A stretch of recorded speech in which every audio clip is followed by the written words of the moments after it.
This is how to solve a 3x3 Rubik's Cube. First, you do the cross. Okay? So, kung idudong mo yung cross, kunwari may ganito. Okay? Kailangan mo lang i-turn, di ba ito dito? I-turn mo sa opposite side mo. Tapos i-turn mo, tapos, di ba? May ganito. And, you have one side completed. Kung ganito, if like this is not a side completed. This is wrong. This is right. And this is right.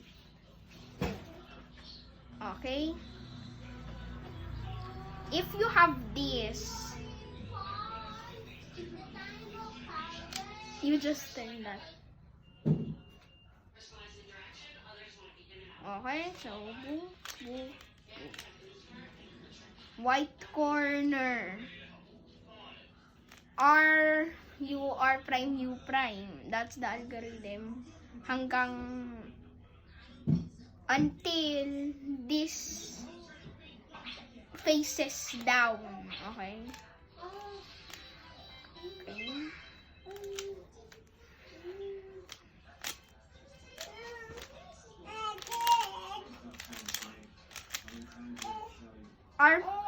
R, U, R prime, U prime, okay? If this is down, you move to the next corner. Okay, if this is orange and this is green, you just need to find the orange center and green center. And you do the algorithm. R, U, R prime, U prime. Okay, and so on.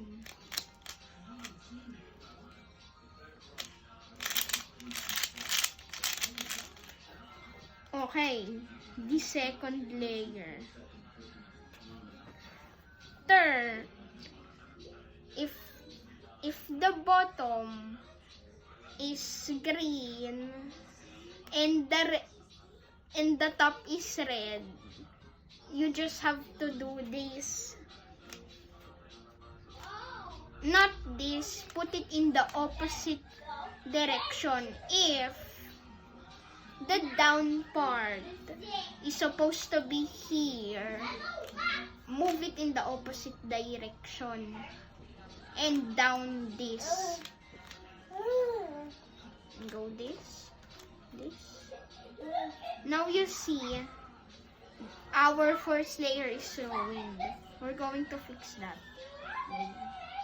Go this, and this. Okay. If the top part is the color, is something. Okay. Let's imagine this is red. If this is red, you're going to go here. But this is orange, so we go here. Okay? If the bottom is green, move it away from green and down this. This. Okay.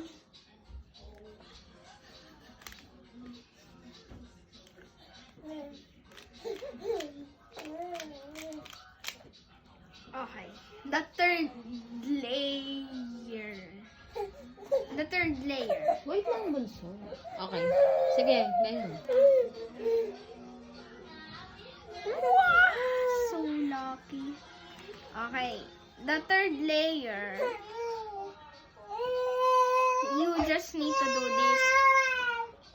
This, if you align, and it only makes one, and not all the sides, you turn into another one. How about red here? It doesn't solve all the sides. Okay, how about this? it solves one side if I turn into this.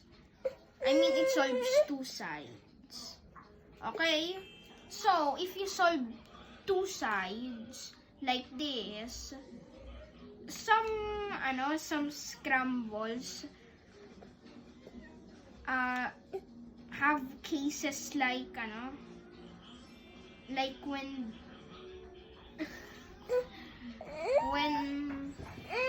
when they're opposite.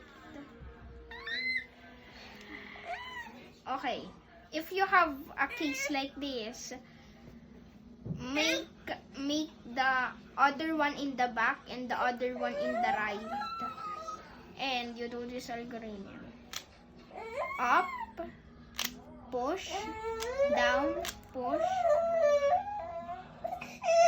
up, and double push, down. And you do that. Nasolve na ba? Nope. Okay. Okay, if you solve all of the layers, all of the sides, I mean, you head out in this. You have to solve all of the corners. How do you know if the corner is solved? Okay, like this. You need to find the solve. Okay, how to find the solved piece? If this is red and this is green. Okay, if I turn it here, this is a solved piece, a solved corner. And this is a solved corner. If there is green and red and green, and it's in here, you solved it. You solve it na. Okay? Yung kapatid mo. If you have no solved corners, go to the orange and do this. U prime,